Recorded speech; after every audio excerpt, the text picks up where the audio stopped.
I talked about again how you have to rake them out so air can come in and keep the fire burning. So, see, God is telling the church that every day we have to rid ourselves of the ashes of life that affect the fire. No, God. We got to rid ourselves every day of the ashes of life that affect the fire. Now listen to this.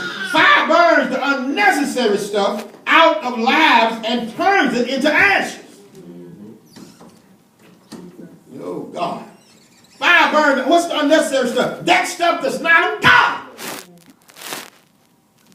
That stuff is of the flesh that you don't need. Fire comes in to burn it up. God, oh, Jesus.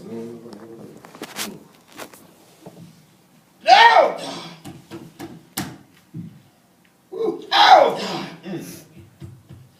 Just as the priests of those days had to daily remove the ashes, we come to the church to help to rid our minds of the ashes of the consumed because they threaten our fire. This is why you can't afford to be unfaithful in the church.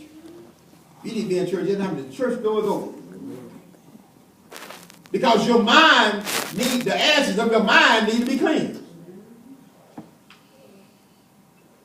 But when the Holy Ghost fire comes into you, it burns things up. It don't leave you like it found you.